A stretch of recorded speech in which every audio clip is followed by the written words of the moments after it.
Hey everybody, Nick Koziol here with TST. I am very proud to present a crossover episode between That Sounds Terrific in the 585, That Sounds Terrifying, and the Lunchador Podcast Network co-creator Chris Lindstrom. So without further ado, enjoy the episode. Welcome to That Sounds Terrific in the 585. Join hosts Nick Koziol and Christine Green as they spotlight the incredible leaders, visionaries, and innovators shaping Rochester and the 585 community. From transformative stories to big ideas, we celebrate the people making our community a better place to live, work, and thrive. So sit back, relax, and listen to what makes the 585 sound terrific. Well, that music means it's time for another episode of Just Can't Not. Wait a second, it's also episodes of other shows. Guests, why don't you introduce yourselves? This is Christine Green from That Sounds Terrific in the 585, along with Nick Koziol and Jess DeCotis, who are from That Sounds Terrifying. Welcome to the crossover episode. 3 podcast crossover. Right. A lot Kind of of cheering amazing. for that. Yeah. It deserves it. We all get along too. Yeah. It's wonderful.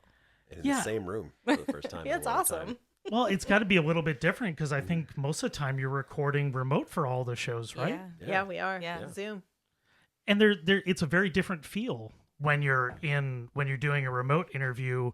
I was just producing an episode of Behind the Glass, one of the shows on the Lunchador Network, yesterday. We actually ended up doing over 3 separate recording sessions this time. One was in person, 2 people were remote, different hosts. Usually we're very coordinated. We'll have 6 people in here doing it all at once. And, you know, the Zoom recording, I don't envy it. I love having the control of every aspect of this recording. Yeah. Like my goal with the recording is like when I have people leave, if I'm producing a show, by the time they get home, I can have it uploaded and ready for posting by the time they get home. That's why. Yeah, that's awesome. But that's all process.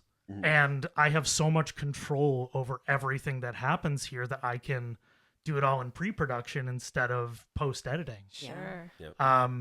But I imagine like doing it all remote requires more of that work. You know, the launch changes and, you know, adding sounds and that stuff changes too, I suppose. Yeah. Especially all with That Nick. Sounds Terrifying. It's all Nick. That's all Nick. I couldn't speak to it at all. He's our wonder guy. He Yeah. does He is. everything, and Thank we you. just show. I just show up. I don't Same. know. Yeah. I show up and I'm like, I do an introduction and then I yeah. And then, flap my then we lips. gab. Yeah. yeah. It is really nice having that person. My co-founder, Matt Austin, is also, he handles a lot of the editing, you know, the higher end editing, like when we're doing the audiobooks for In This Moment or some of the other projects that we're talking about working on. Like if we're going to do more of a journalistic thing, like an edited, like a true crime show or, you know, some sort of news related thing that would require, you know, the attention of editing versus a conversational thing. Like it's great to have that person.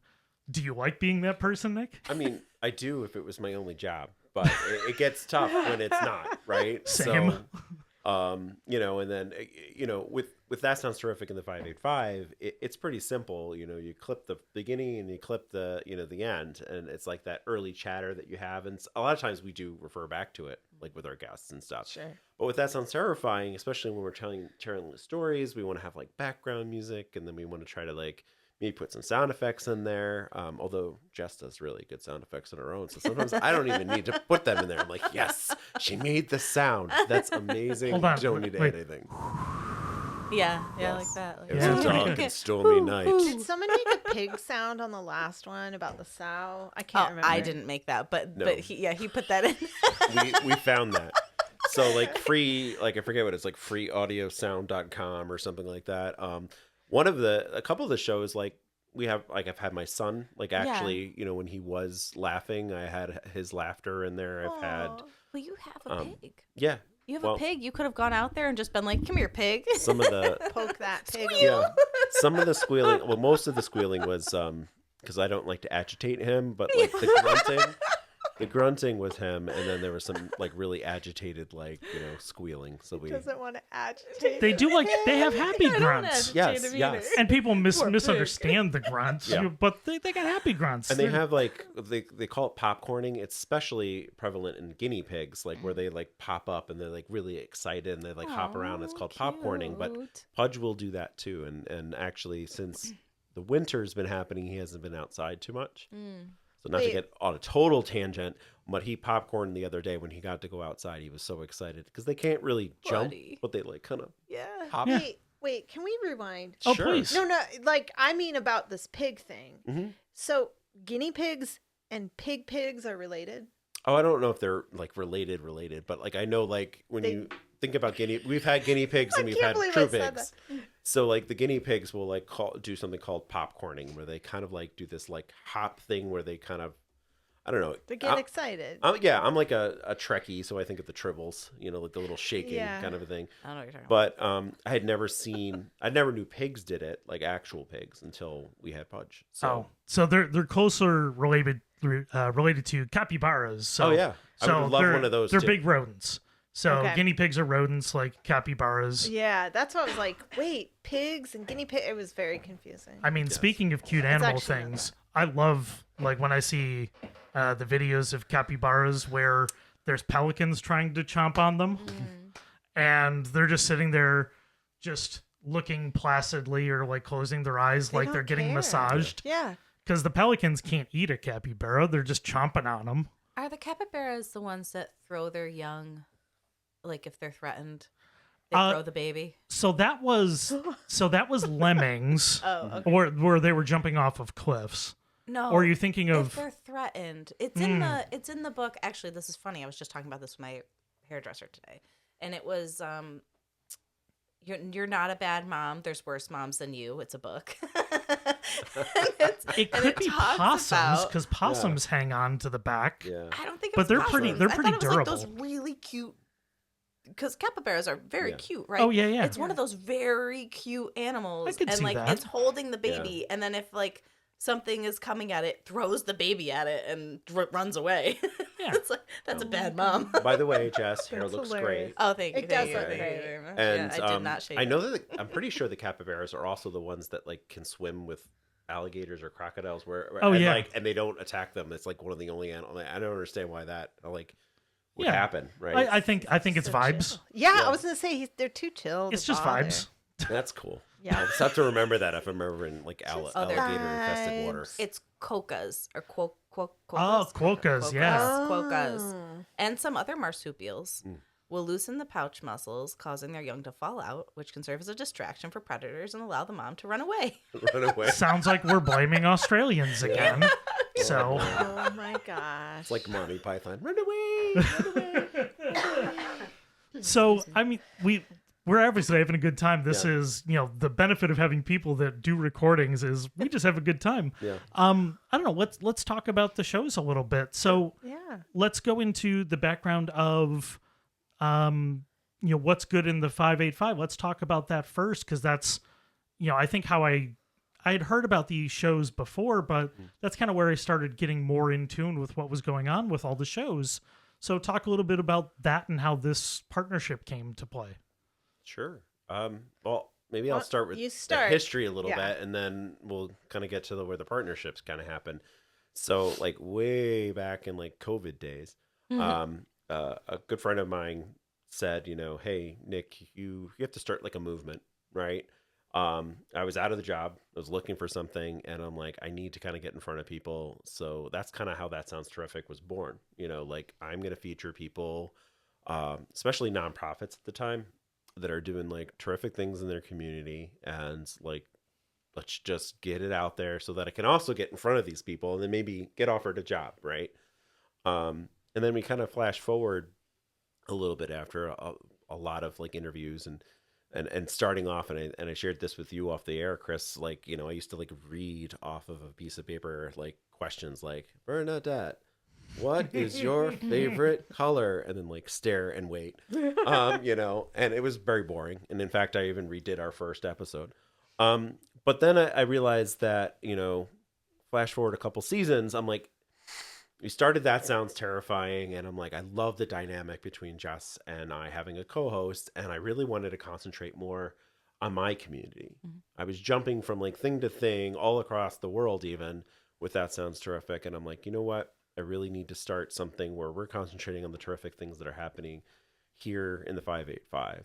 And that's kind of like where the second rendition of That Sounds Terrific happened. But I kind of jumped ahead a little bit. So, but why don't I have you talk a little bit, Christine, about why 585? Why 585? Well, I don't remember what issue it was, but it was last year. Sarah Killip, who is one of our really great writers, wrote a story and did photos about That Sounds Terrifying and That Sounds Terrific.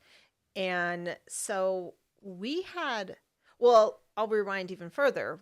I first met you at the Union Tavern. Yeah, that's right. And shout out to Kelly Bush, new member of the Lunchador Podcast Network. Really? With Bossy ROC. Oh, that's nice. amazing. So Kelly She's and Kelly great. joined up, so now they're working with us as well. That's amazing. Yeah. Kelly and Kelly are great. Yeah, they're really cool people. Yeah, they're very cool. So we sat at this table together, and it was a spooky meeting, kind of, right? Because you were It's a hosting launch of That Sounds Terrifying, really, right? Yeah, you gave me a little Yeah, card. it was the launch. So then we decided to write the story. This sounds really interesting. It's really good. And then I think you just said, let's get lunch one day. I want to talk to you about something. And you said, what about, would you be interested in co-hosting? I think you just said like an episode or two and see if you like it. And of course I talk so much and all the time. And I was like, sure. All I have to do is get on Zoom and have a conversation with people. And so that's how we kind of got started. And so while we were talking earlier about, again, off air, about how Nick is really the powerhouse behind all the technical, everything technical, from the Zoom meeting to the recording to the audio to everything. Where I come in is, one, my charming personality and gift of gab, but also like I do the scheduling and I write the blog posts and I try and help. You do help very much so. I do help. That part is, as somebody who is certainly more likely to do just the work. Like, I love the process of setting up. I love the process of planning. The stuff I don't like is reaching out to people. I love when I have them in the room, and I don't mind reaching out, but it's the thing I fail at the most, is reaching out to people to, get them over, because the answer is going to be yes. Like, I know lots of these people, and I look at the list of people I haven't had over like 10 plus years, and I'm like, God, I really suck at that side of this sometimes. Like, I've known them for a decade. Yeah. And I hadn't had them over. So it's great to have that, split of, hey, I know what I'm good at. Well, and neither you or Jess give yourselves enough credit. Like, the content is so important too. And like, I wouldn't have half the content in some situations. Jess is carrying the show. You're carrying the show with questions. Like, so 3/4 of the content. So that's very helpful to me. We talk as a lot. creator. We talk a lot. I wasn't gonna label it that way, but Yeah, I Well- also jump from topic to topic. Yeah. Well, I and then digress. also, the partnership with, working with Christine, but also, having that funnel and, soft tie to 585 magazine as well does aid that funnel of people being available. Absolutely. And also, is nice to have that little accent to what the magazine's doing. Yeah, no, I thank you for bringing that up. That is really important to me. I feel like we're in this multimedia world, right? Everyone wants to see, hear, touch, read. Nothing is just, there's no one way to get a message across. So I think this kind of crossing over between audio and socials and the magazine will help, not just in terms of numbers, driving people to all these different ones, but reinforce the community we're trying to highlight. Like, oh, you read the magazine, maybe you're in the magazine and you're on the show, and then suddenly you have a connection, and then suddenly you have a friend, and then you have a business associate, and then you have another networking opportunity. And it sounds so cheeseball and cliche, but it is community creation, and it's important. That's how life is fun. We can say all these things about, again, business and everything, but like, we just want to be connected to people and have a good time. Well, and it also like is another way to learn. So like when you think about the magazine, not everyone reads a magazine, not everyone gets it. Like, so you get the audio, you get the video, and like you get to hear a little bit more in a different angle, off the air. Again, Chris, we were talking about like, some people are writers and some people are just like to have a conversation. Some people like to just hear the conversation while they're driving to work, like an hour away, like me. And that definitely is something that it's just another avenue for us to reach people and tell people about what's going on. Exactly. I think there's something to be said too with not being shy about trying to accomplish something. It's easy. I know I find it very easy to feel like I'm burdening somebody to create the thing. And, it's helped to internalize that, hey, I'm trying to do something good. I'm trying to benefit what's going on, and not shy about it, but not feeling, like trying puts you out there in a way where you can get attacked or get, I didn't quite accomplish what I said I was wanting to accomplish. Not shying away from the challenge. It's very vulnerable to do all the things we do, right? And in our quote unquote, in our day jobs and our other stuff, all of us, I think, have these kind of challenges, and then we come together and to do writing or podcasting or music or whatever we do. And it's very vulnerable because there are lots of critical, terrible people, but it's very vulnerable. It can be really scary, but once you start to develop that habit, and I think you're right, is never forgetting at the end what we're trying to do. I mean, we're not trying to make a bunch of money. We're not trying to become the most famous podcasters who end up, at some podcasting award in Hollywood or something. We're trying to like make friends with people and highlight the coolest stuff that's happening. And there's value in that. So yeah, but all that other stuff would be nice. I mean, but Nick is trying to get obviously so rich. That's all. Yeah, completely rich. We're going to be so rich in this podcast. Totally. But I think it's also true for the That Sounds Terrifying. Like it's a different story you're telling, but you're creating community. You're having fun. We're all little kids who want stories told to us. Yeah. And I think all four of us are doing that, I hope. And I always feel really invigorated after a podcast. Same. Even like right before, I'm like, oh my God, I got to do the podcast. I got to comb my hair. And like, you get all kind of worked up like, oh, I got so many things to do. And then you're like, that was so awesome. Yeah, I think that's the thing is you work it up in your head. As soon as I sit down, like I can be exhausted after a long day at the day job. And as soon as I sit down, it just feels right, and my day ends up feeling more complete. And it's especially when you get a great guest, right? I mean, I remember listening to one of the early episodes of the new partnership, and I think it was the local comics writer. Oh, Jackie Davis, for Underpants and Overbites. And somebody who I've been reading for years, and before I knew she was in Rochester. Oh, that's cool. And it was, such a great conversation with somebody who in town, almost nobody knows her. They know the work, and they also don't know it's in Rochester. Exactly. And there's a lot of people like that around where this exploration of people doing great things is almost just a completely deep well where you can never know enough. I always use the example of, one of the guys, his stuff sells in Wegmans all the time, like Delirious, right? You see his t-shirts. Oh, yeah. Every time I go there. So Delirious, you see all the time. He has a shop at the public market. You see his stuff on power boxes all around town. You're like, oh yeah, Delirious. We know who that is. Except for nobody knows Mike. Nobody knows Mike. He is a wildly private person. Like, everybody knows Delirious. Nobody knows Mike. Right. Is that Like, fascinating? He is so non-visible.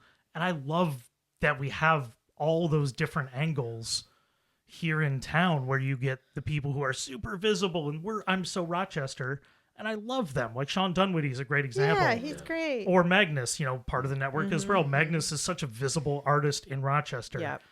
If you know anything about the art scene, you know those guys. You have to. And then there's the people who are also super present, but nobody knows them except for their circle.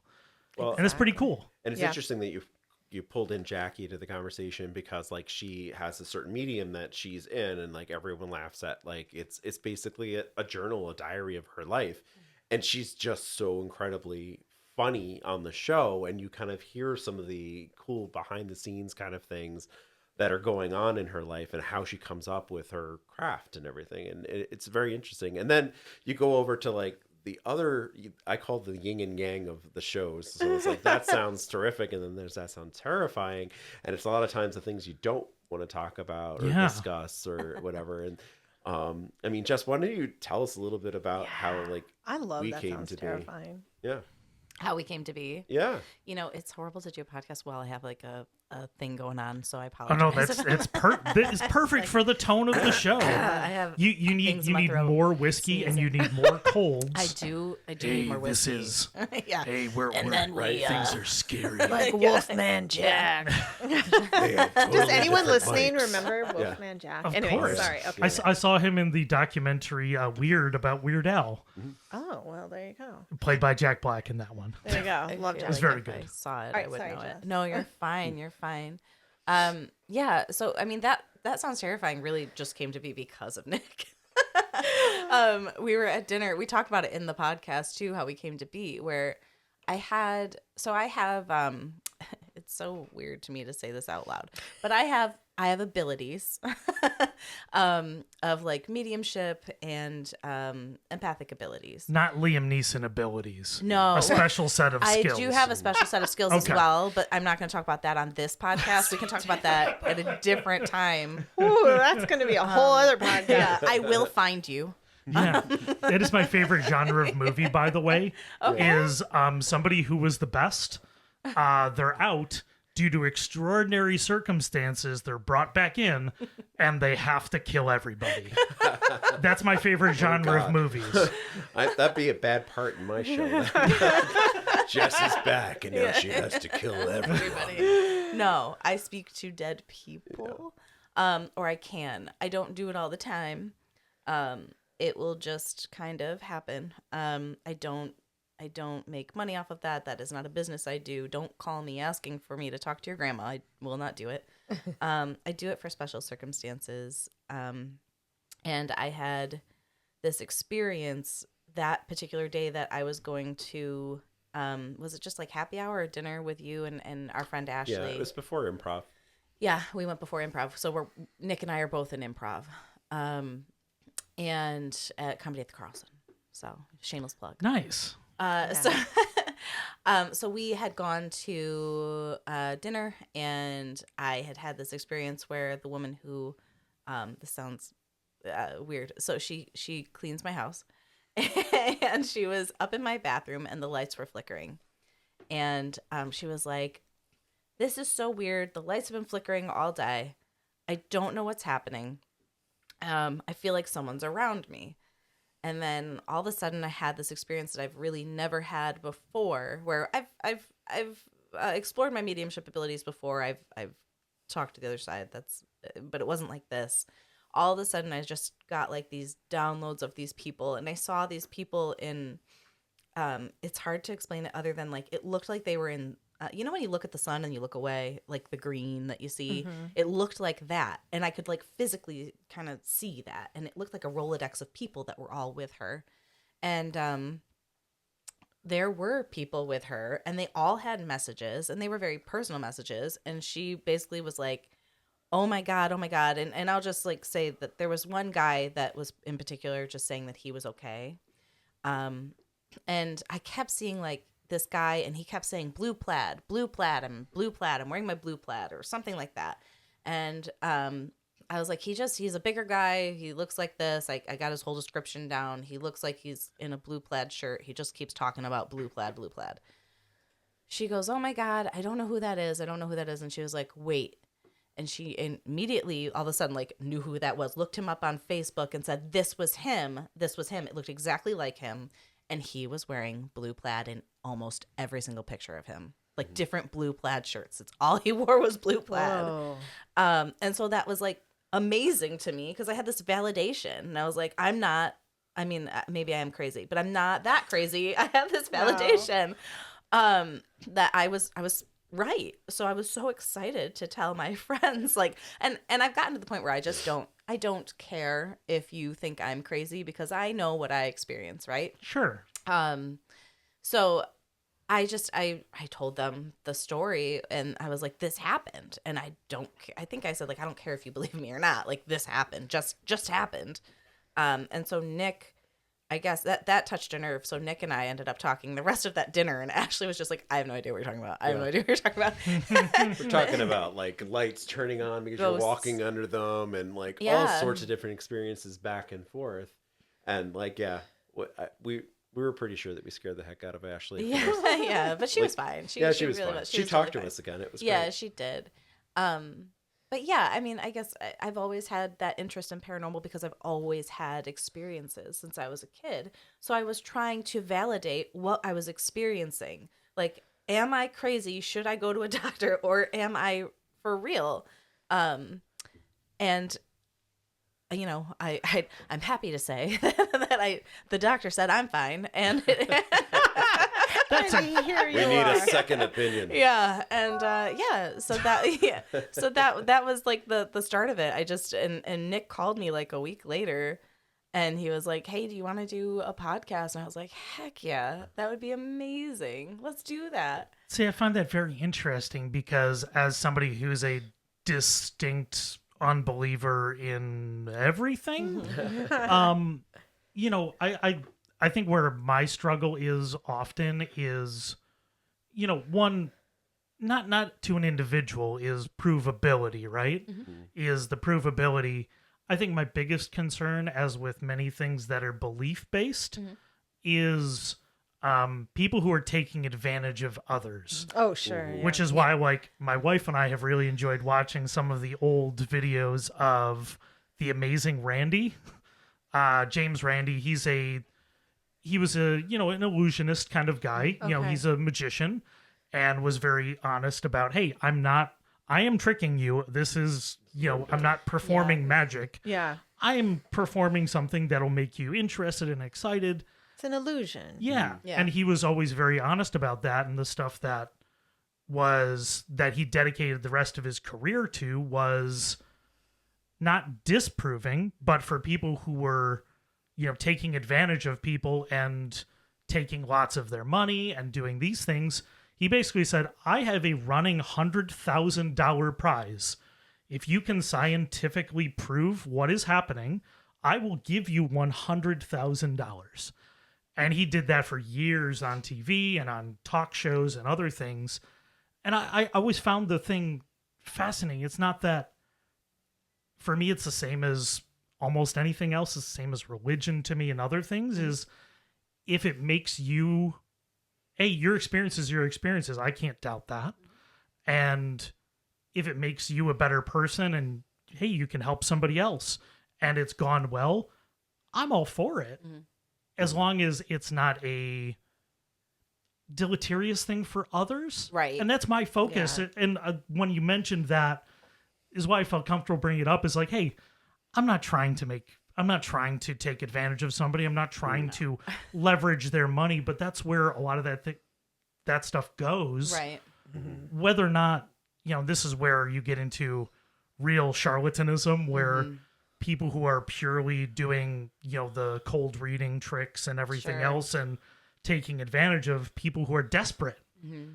And that's the stuff that always bugs me, because Same.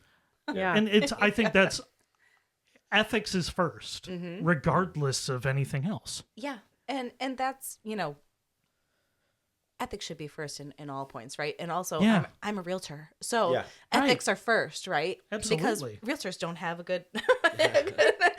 There's not a high opinion of us, you know. Been a lot of interesting things. Not that I want to take the rest of the hour and talk about all the realtor issues over the last couple of years, but it's been fascinating to read about. Yeah, I've been through it. I'm a director on the board. Like I Deeply understand. I'm in there, yeah. And so that means that my ethics have to be on par, but also just I believe in being a good human, you know. Yeah. And you are. Yeah, thank you. Yeah, I strive for that, you know. But in general, yeah, as far as like my, I guess I don't know what to call it, spiritual practice, because I'm not religious. I was born and raised very religious, and I got out of that in college when I started to have my eyes opened in a different way. And so, but overall, I don't do it for money. I don't do it for like clout. If somebody's there and they need help, I'm going to do it and I'm going to say it. You know, and I do have clients that in real estate that will be like, is this house haunted? And I will sit there and I'll focus on that house and I will let them know what I feel. If I feel something, if I don't, I don't, you know.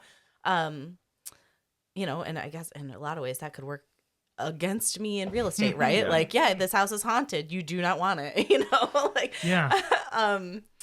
but, and I've had that conversation with people. So, you know, I don't bring it up in my day job unless somebody like brings it up. Sure.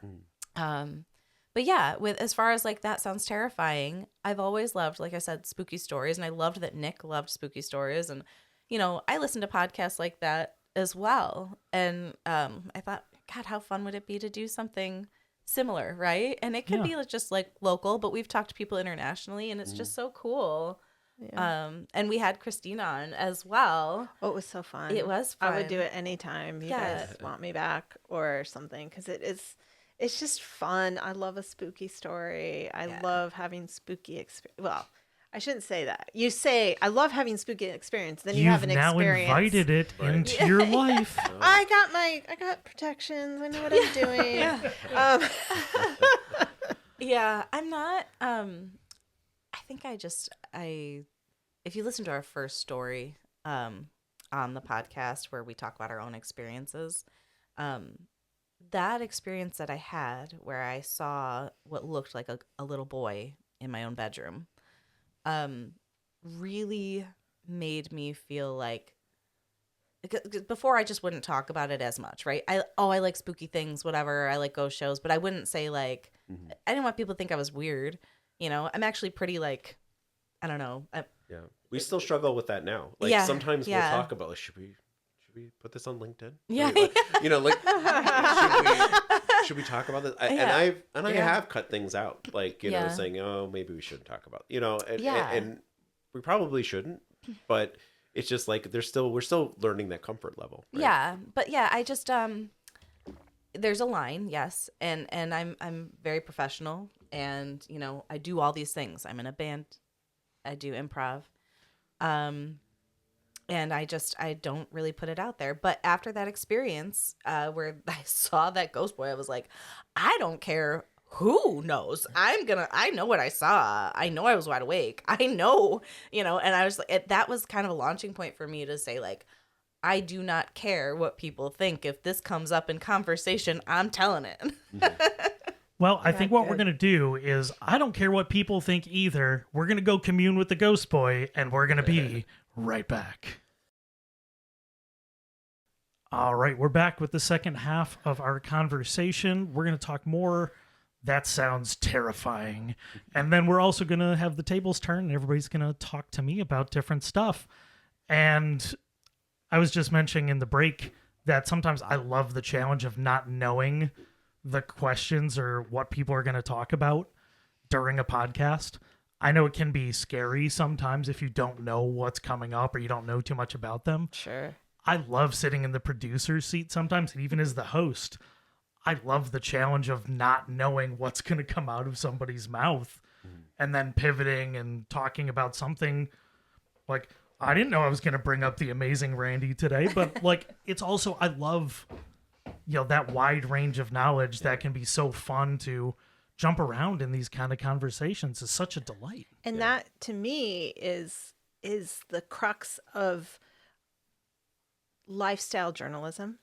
And it's something I strive to teach. I have students, interns coming in, is yes, you can go into an interview with someone in arts or lifestyle. I mean, obviously we're not doing breaking news or politics with your list of questions, but I always encourage a flow of conversation, because you're never going to know what your subject is going to say. Have a conversation, build off of what people are talking about.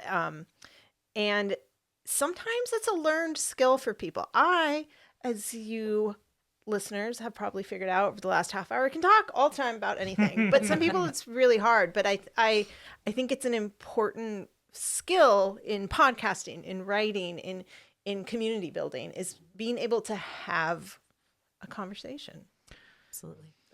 And both our shows, like both That Sounds Terrifying and That Sounds Terrific, I like having those unexpected conversations. I think in That Sounds Terrifying, we do a lot more, I guess, research around having a story prepared and whatnot. But I think the fun of that show actually comes from the discussion afterwards, where Jess and I are kind of going into like, oh, well, the heck was that guy thinking? Or like, or whatever, or like how outrageous that story really was. And like, that could never happen. Or and this guy's like making this up kind of, It's like, watching a horror movie. Like I remember watching a movie a year or so ago. I think it was called Barbarian, just a modern series of movies.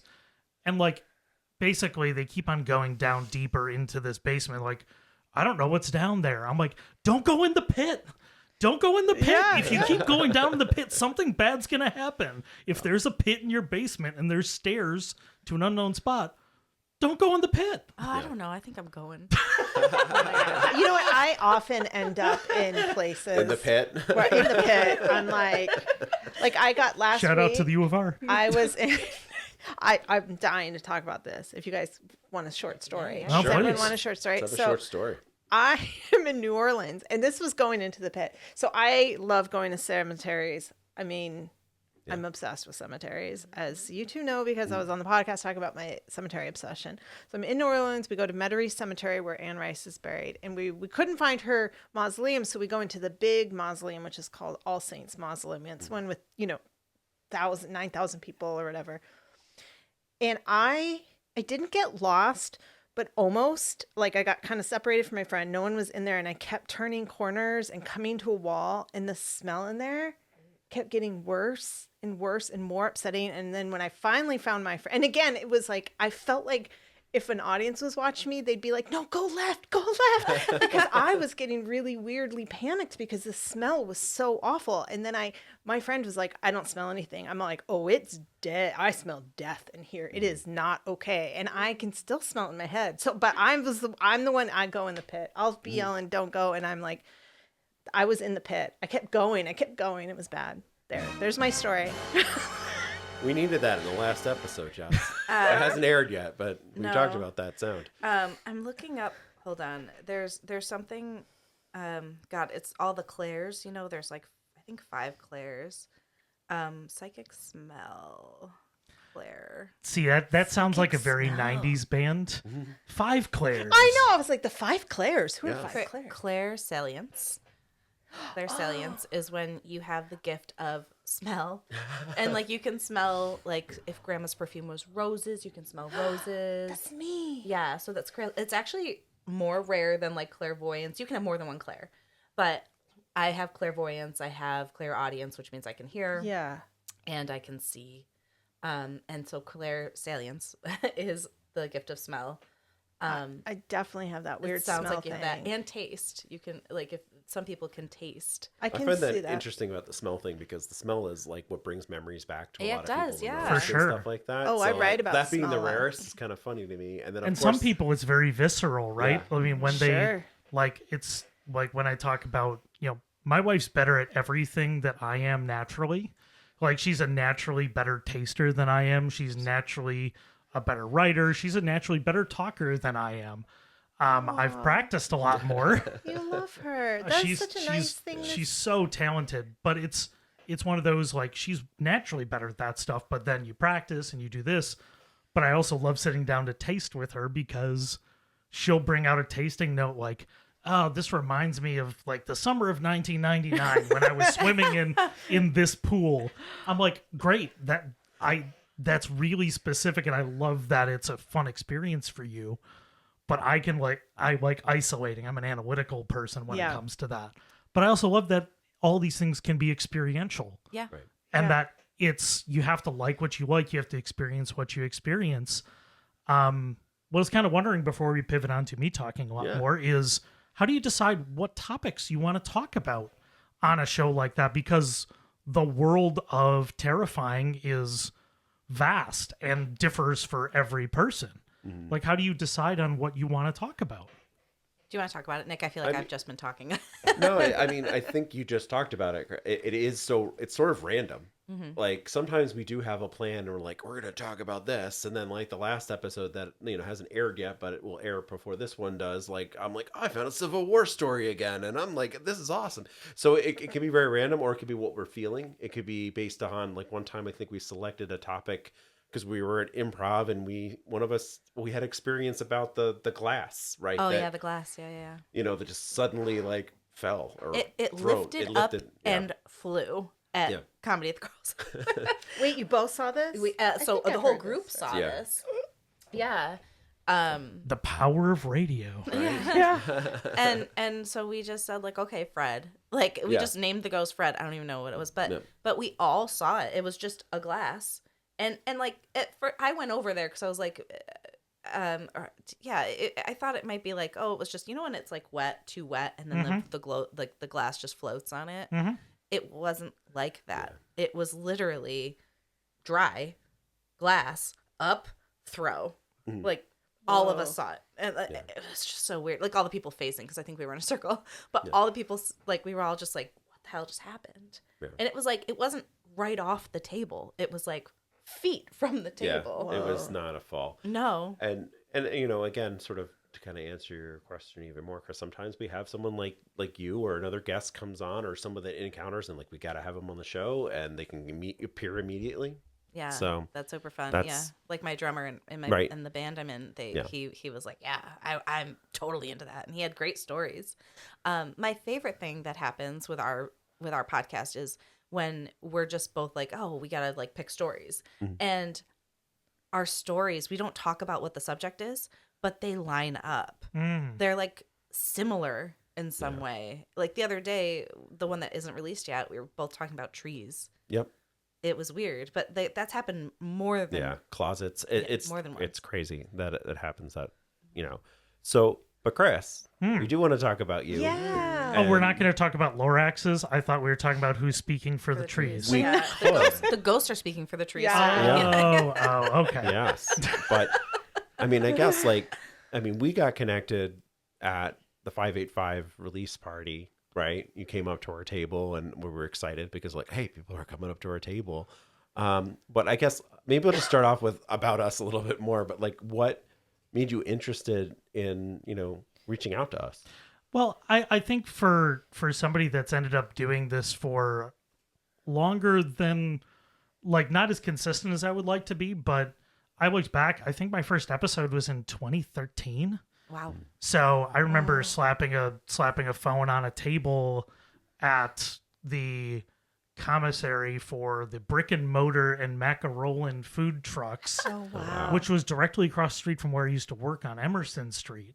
Like, my first one, I slapped it on a table and talked to Paul Vroman over at his food truck depot. But as somebody who's done it for a long time and up and down, more successful, less successful, posting more, posting less. I've found myself over the last few years kind of ramping up and figuring out, what do I want to do with this? And I love seeing people try. Mm-hmm. I don't care if it's podcasting or magazines or writing, but people who are honestly trying to do something that they care about, I just want to talk to them, because that's where I've found myself, is doing things just because I think it's a good idea. And I just love seeing other people trying, and I've mentally passed the point of caring about competition. Yeah. Like, I want to do something great. And if people want to listen to my version of great, that's awesome. Hey, if they want to listen to your version, that's also great. I don't like, there's no competition. There's If room it's for great, it's everyone. great. Right. And I think we just need more good things going on and Amen. more people trying to drive positivity. Mm-hmm. And positivity can be many different flavors, right? It can be being seen for, hey, this is my side of the world. This is how I understand the world. They're being seen by the scary stories just as much as they're seen by the people who are creating great art or writing or teaching classes, on your show. And I think that's why I love going up and talking to people. If they're doing something good, I just want to know more. I'm greedy. I just want to learn. Yeah, that's wonderful. Yeah, what's cool about that, and what I've learned so much about just over the years, especially being in real estate, is that people are so dynamic. Like Yeah. you can have that same artist, like Magnus, artist, and then I believe he does Mind of Magnus as well. I was on his podcast. It's great. Doing my marketing stuff. So, I mean, like, people are so interesting, like they're not just one flavor. You have somebody and they do so much, and that is so cool to just learn. And you could ask that same person about their whatever it is they're doing, their art, and then you could have that same person back on the podcast to talk about their podcast or their whatever. I think that's so neat. Like, Yeah, or just the trying. Like Yeah. you were talking about trying, and all these shows are talking about trying to get the word out there above blank, right? Yeah. And that's kind of what I love about your network. And I'd love to hear more about that too. But like, you're getting so much information out on so many different topics, and you're connecting people at a pretty vast length, both on the one side of the mic and then the other side, the speaker. Yeah. I think when I take a step back and look at the journey to where I am now, a lot of the journey starts with a lot of desperation and a lot of wanting to be connected to things and not having something else, right? When I was younger, I didn't have a thing, right? I had a friend group. They were great people, but they weren't, I wasn't the core part of the circle. I was on the periphery, and they were very welcoming and good people. But I wasn't the core of the friend group. I was desperate to find, a partner in life. I was desperate to find something that I cared about hard. I'd watch sports and stuff. I'd be, do all that. But I didn't have that thing that made me excited to be part of something. And I remember going up, I was dating my wife. We were in an apartment, and she was, drawing. She was drawing for a children's book that she was commissioned to do. And I went up, and I just remembered I was so despondent that I just didn't have that thing that she had. And it was, that desire for something. And then I just remembered that I had traveled and wrote about food when I was on the road for 2 months in scenic Fort Wayne, Indiana. But I was so alone out there that I just wanted to find places that were comforting. So I went to places, and before Yelp became much more polluted with everything else, I remember writing just because I just felt so present when I went to those places. And I started writing, and then I started writing more, and I picked it up after that, and then started writing on a blog when blogs mattered. yeah. Oh, yeah. I had one of those back in the day. Yeah. Secret You have one of blog. those now. Yeah. So Oh, yeah, I guess I did.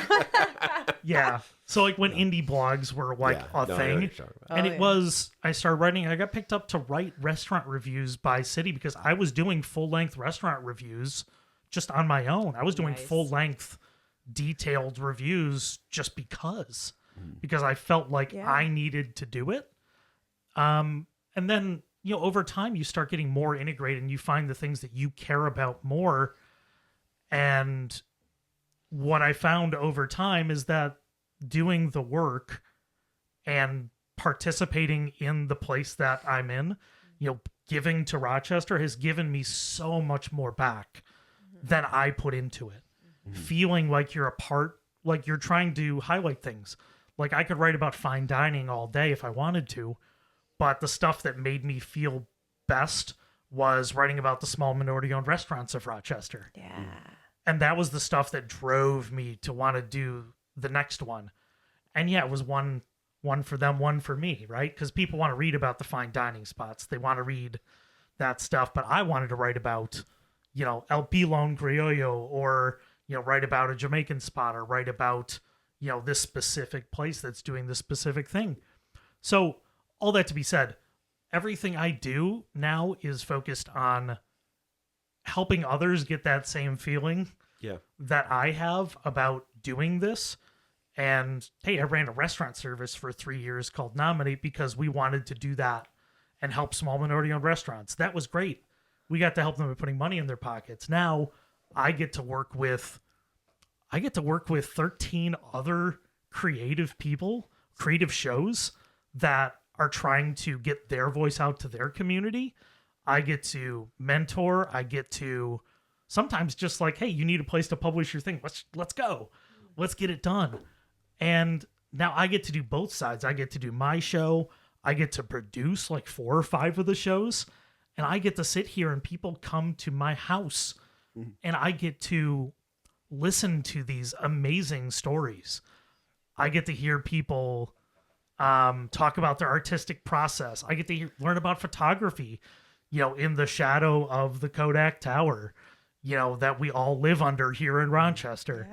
Yeah.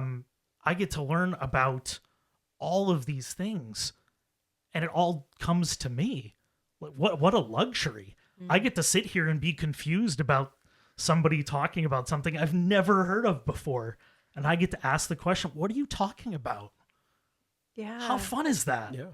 And it just makes me so genuinely happy to have a real conversation or be involved and help people do this stuff. And the honest truth is, it's made me a better person and a happier person and a more connected person, which opens up the next doors of, hey, what else can I do? Yeah. And I'm still figuring that out. I don't know, but that's kind of the words behind how I feel about the experience, about doing this whole thing. Yeah. Well, you're doing great. I mean, for those who are listening, you can't see, in this room there are at least 4, if I'm not missing more. I only put up 4. 4. There's more, right? I think I have 5. 5 awards from City Magazine, and it's not just from City. This is voted, right, of best local podcasts for Food About Town, and so your people are resonating with this, and so what I want to do, if you don't mind, is rewind a little bit. And so Food About Town, was that your very first podcast? Yeah, first one I ever did. I learned a lot about how to communicate through listening to radio. At that point it was Guy Talk Radio, but there's something special about that conversation, right? Where you don't take yourself too seriously. You can roll with the punches. You're ready for anything. So I learned how to have conversations through listening to that. And I just decided to do my own. And yeah, Food About Town was the first one. I think they did the first one 2013. And, I'd say typical formats, an hour interview kind of style, but it can be on almost any topic, food and drink adjacent. And now you have 13 podcasts on your network. Correct? Yeah, 14 right now. I think might be 15 just launched. One with Rory Van Grohl and from Ugly Duck, and Greg Benoit from the Irondequoit Public Library. Cool. Talking about their experience in the hardcore music community and how it's turned them into the adults they are today. And without you, we wouldn't know we wouldn't know that side of them at all, right? Yeah. And so I think this is from amazing. My perspective, probably all of us, is that you're achieving exactly what you said you wanted to set out to achieve. You're highlighting great things. And it's amazing. I think we're all, and not just the 4 people in this room, I think people are inherently creative.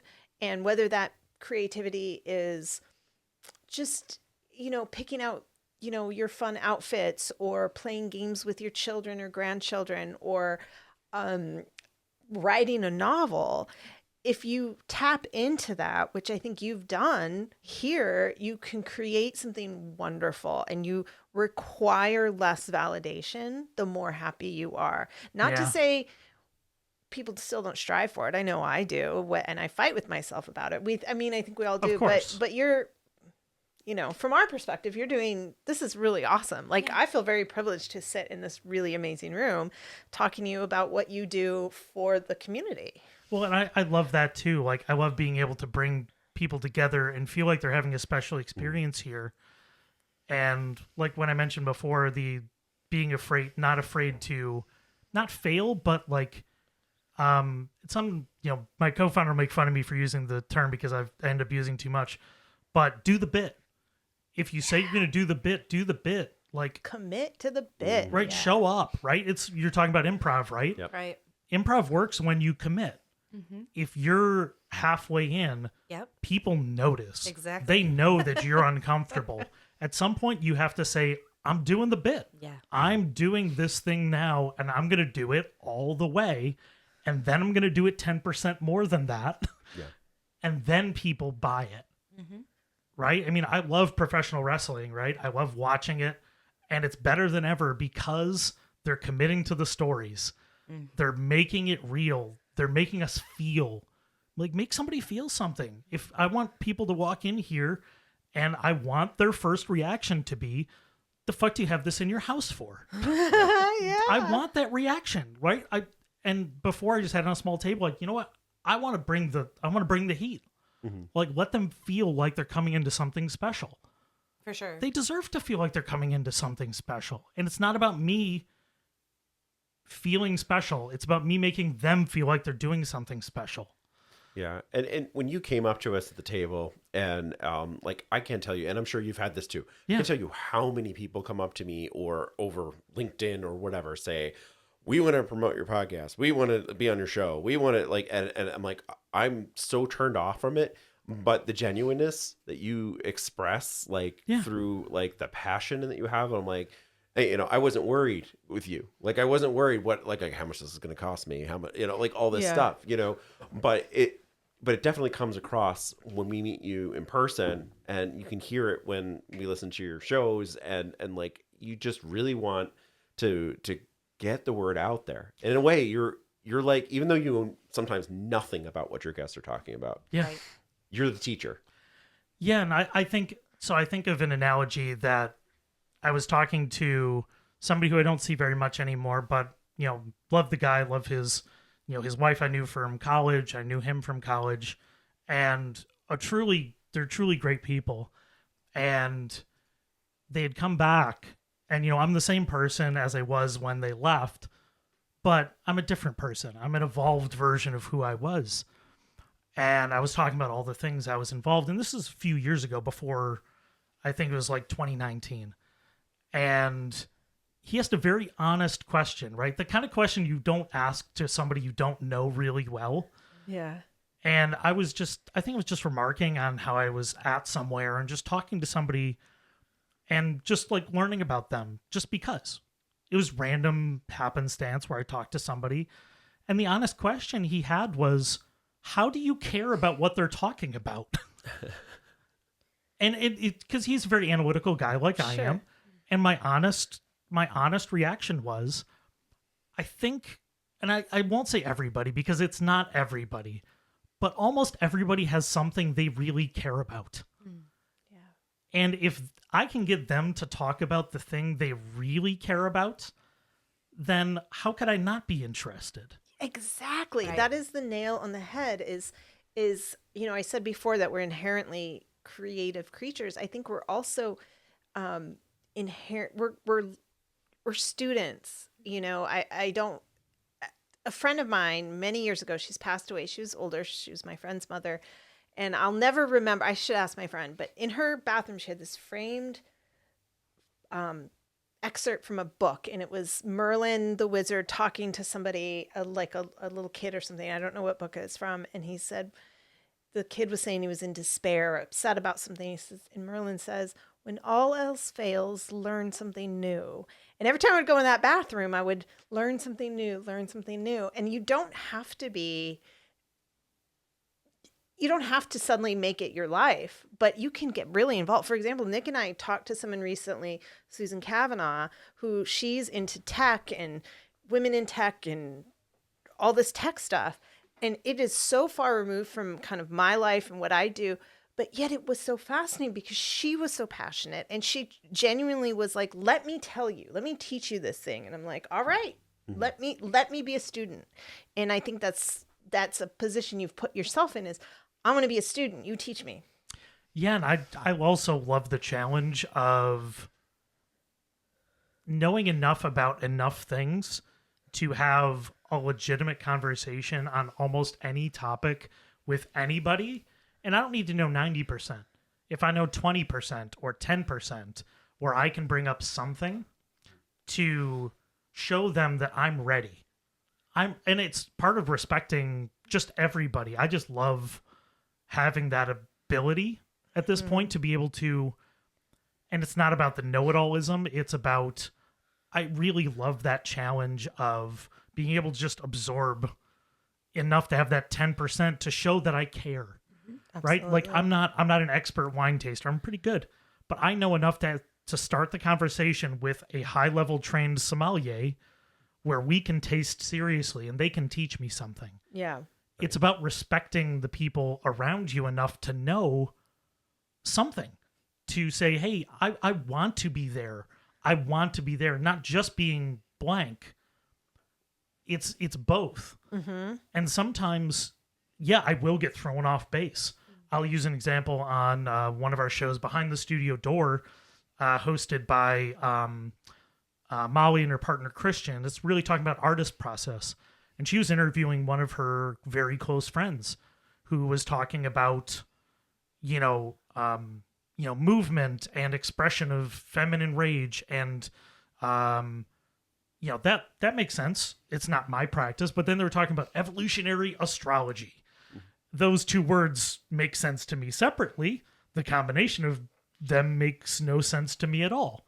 And I was listening to this discussion and trying to absorb it. And she's sitting where Nick is, right across from me, the host, Molly.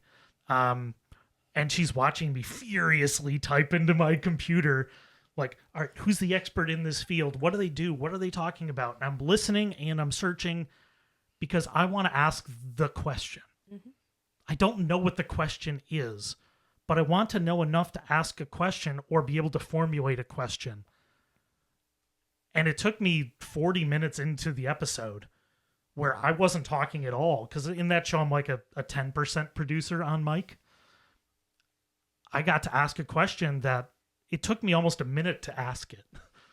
But I got to ask a question that was it was a layperson question. But I got to ask a question I think made the episode better. Because if you just accept everything at pure face value, you're missing the emotion sometimes. Because you just talk about, oh, this is how I go through the world, is through this. And it wasn't about pulling negative emotion out, but the question ended up being, yes, if that same thing I mentioned to you earlier, Jess, was if this makes you understand the world better, if this is how you experience the world, that's great. And my thing to her was that made me feel sad that structure was necessary to allow you to express your feminine rage in a way that's acceptable. That made me sad. And not about that it's good for you, the practice. But I never would have thought about that in that way unless I heard her talk about the practice. I never would have researched that, but I got to learn something new that day, and I got to have a real connection with somebody. Yeah. And if I run into her again, she's such a cool person, but also I got to learn something and have a real conversation with somebody that day. For sure. And we're talking about community, right? Building community. And that is what it is. It's connection, right? You're connecting with people that you wouldn't ordinarily connect with. And that is what makes our world go round. And right now our world is very divisive, right? Yeah. But you can still have meaningful connections with somebody that you might otherwise disagree with wholeheartedly on a very deep level. But I have found, even in like this paranormal space, people that I disagree with vehemently on many things, still can have a connection in this paranormal space and understanding that we don't understand everything. And once you get down into that, you can see how people tick, and you can see and form that connection of, I respect you on this level and I love you on this level. And I think that that's important. You know, that's how we build community, because even though we're on opposite sides of something, I still can connect and relate with you on this thing, you know, and maybe we'll find other things, but that's important, because that's how we all build community and love each other and build things for the better, right? Yeah. Well, and I love that you grabbed those two things, because those are the two things I believe in strongest. Is we don't know everything. Like, hey, we learn all the time, right? Science evolves because we are learning more. We're getting new data. We're learning more all the time. We don't know everything. And that if you give it a real shot, you can connect with people. And yeah, at some point, I don't want to be around people I don't want to be around. I do want to be around positive people because I struggle being a positive person.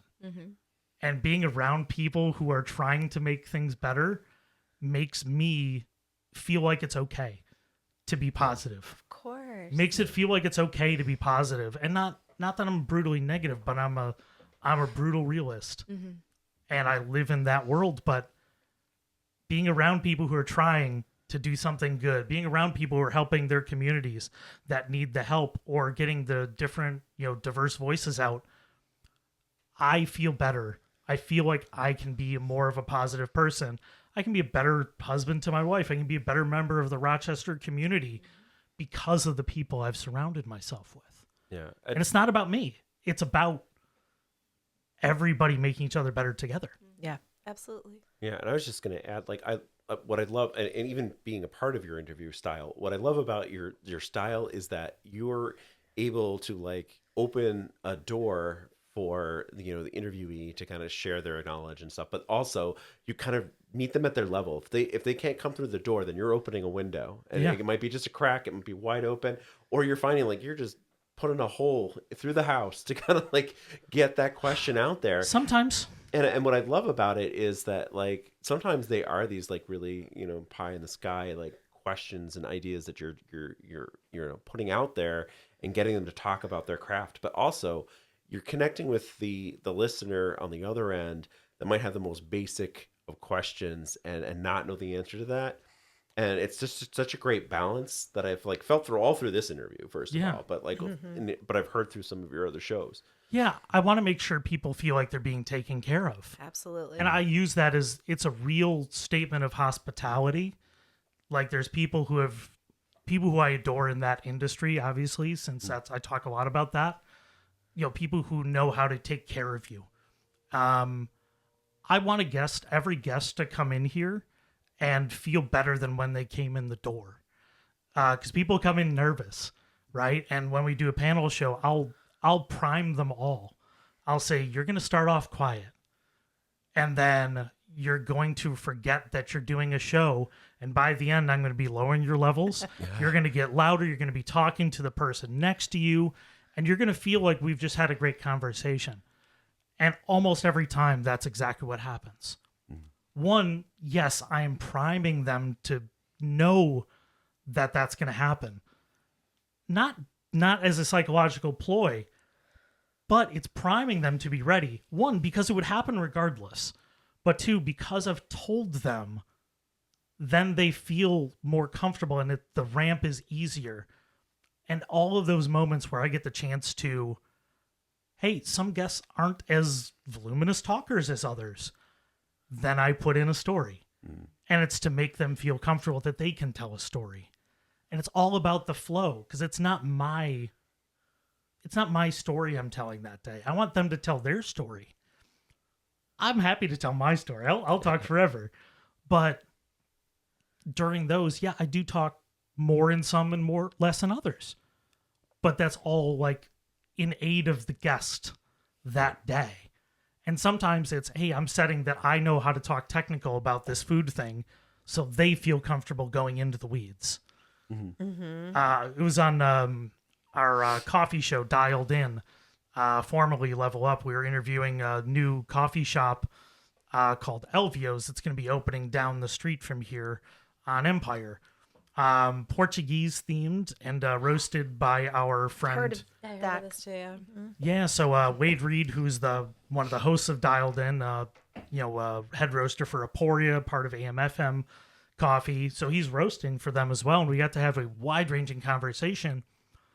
And the person who's talking most was Elvio. He's a traveling, high-level touring musician. He tours with Daughtry. Oh, wow. Awesome. So he's a high-end touring musician. His brother is a super trained chef. Worked in New York at high-end places, Jean Georges, and worked at Michelin star restaurants. And he's not the liveliest guy. He can be. He's certainly put it on, but the other guy's used to grabbing the attention. Right. So as soon as I learned he was trained, I'm like, oh, you worked for Jean Georges von Liechtenstein. Like, how did you enjoy doing the high-end European presentation? Yeah. What kind of things did you enjoy about that? Did you like the prep? Did you like this? And it's not about just showing the acumen. It's about opening up that door for him now to talk about his passions. Sure.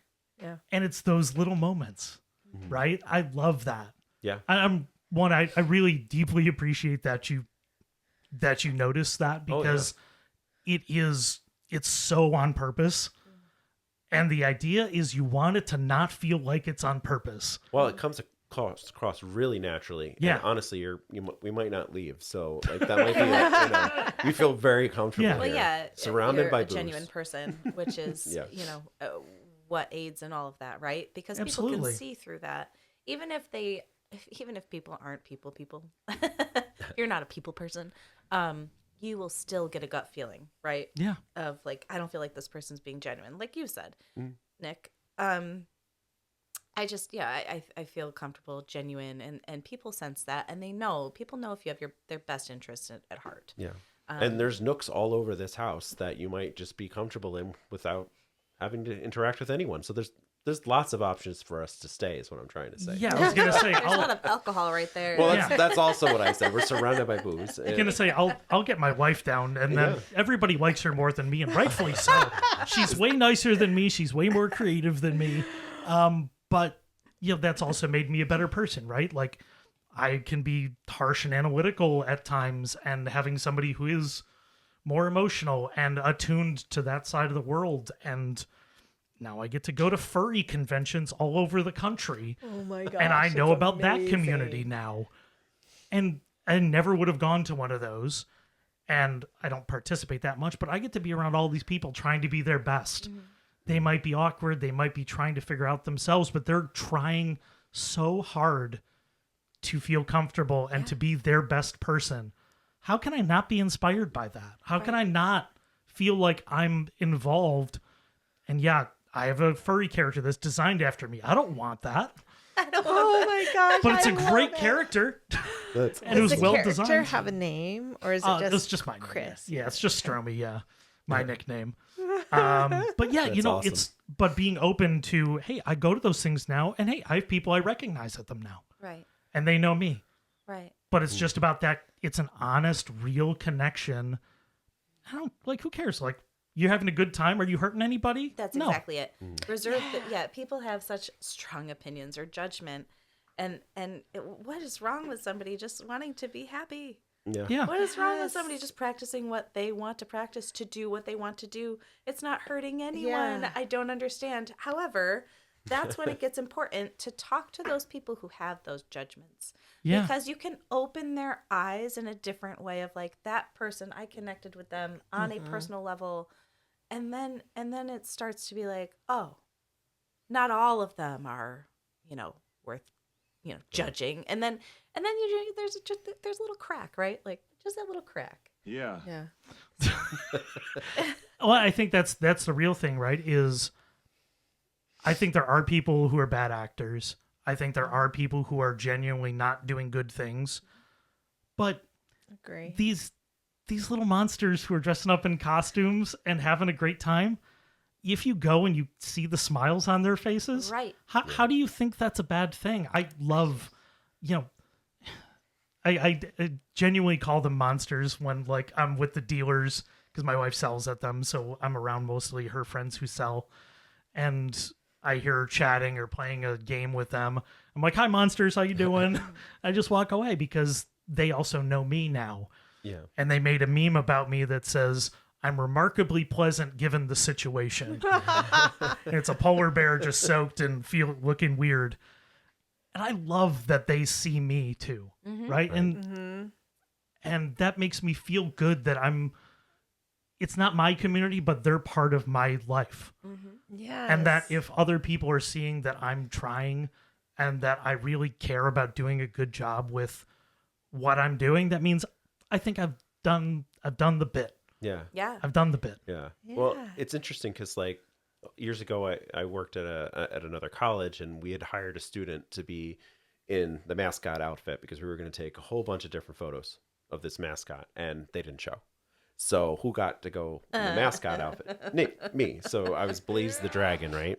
Oh my gosh. So the whole photo shoot, about halfway through, we're going all these different places all across campus. I was playing with the dog. I was doing all sorts of different things.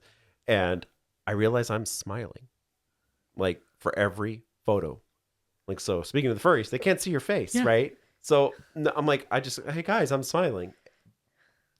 But they saw it. Yeah. They saw that you were smiling and they couldn't see your mouth. Right. The tone that you were practicing was seen. What else? What are we doing with podcasting, right? Right. It's tone.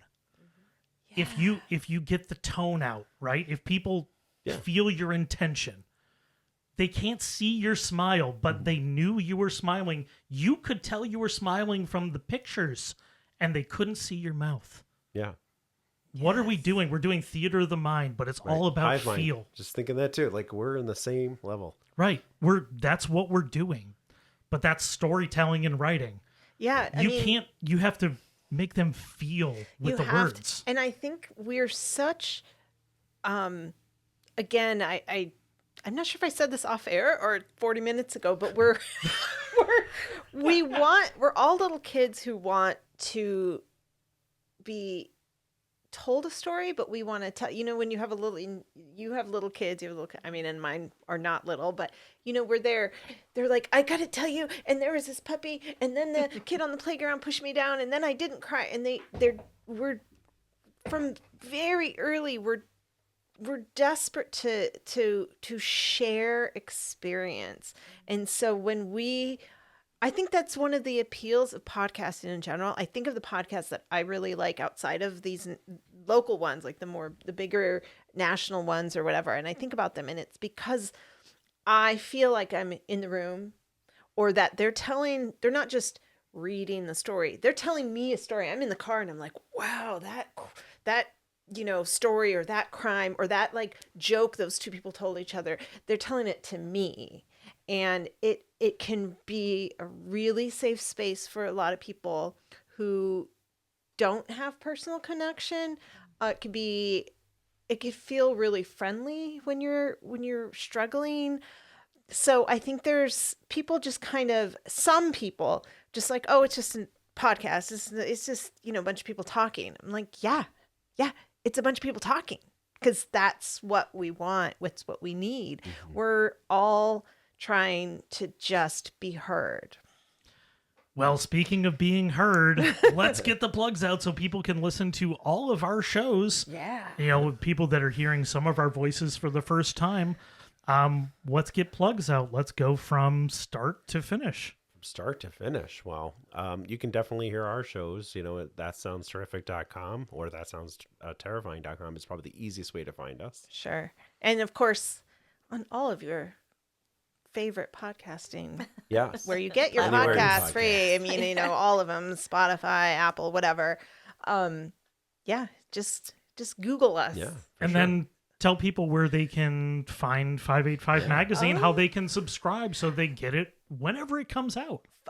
Thank you. 585mag.com. It is it's not the only magazine in the area, but it's the only regional glossy, and we cover everything, mostly lifestyle and arts, and you can pick it up at most Wegmans in the area, Barnes and Nobles, Tops, and of course, if you go to 585mag.com, you can subscribe right there. I think a yearly subscription, I'm not going to say the price because I'm going to be wrong, but it's very it's extremely affordable. It's extreme. It's much more affordable than going to buy one at the store. Yeah. So subscribe, support local print, please. Because all the other, city, all of us, we're all know each other. We're all friendly and trying to work together. Read them all. Go buy City. Go buy 585. So you don't have to buy City. It's free. But read, print, keep us going, guys. Yeah, support the things you believe in, right? I mean, if you believe in the written word, you believe in people who are caring and trying to do something good, support the things directly. For what we do, you can go to lunchador.org to check out all of the shows on the Lunchador Podcast Network. As I mentioned earlier, we have somewhere in the range of 14 or 15 shows right now. My show, Food About Town's been going on for a long time. You can catch us wherever you get your podcasts, and soon you're going to see more of our full videos for episodes up on YouTube as well. More clips on TikTok, more reels on the Instagram. Basically, anywhere you get content, you will find the Lunchador Podcast Network. Yeah. Nice. Well, thanks everybody for coming over to the studio. Really appreciate your time. This was a delight. This is so fun. Thank Thank you. you for having us. hosting us and doing all of the things that you do. Yeah. All right. See everybody soon. Thank you for joining us for another episode of That Sounds Terrific in the 585. Check out our website, www.thatsoundsterrific.com, to see a full list of episodes and learn more about our hosts, Nick Koziol and Christine Green. Be sure to find us on your favorite social media platforms or podcast listening service by searching That Sounds Terrific, and feel free to give us a 5-star rating if you enjoy our show. Until next time.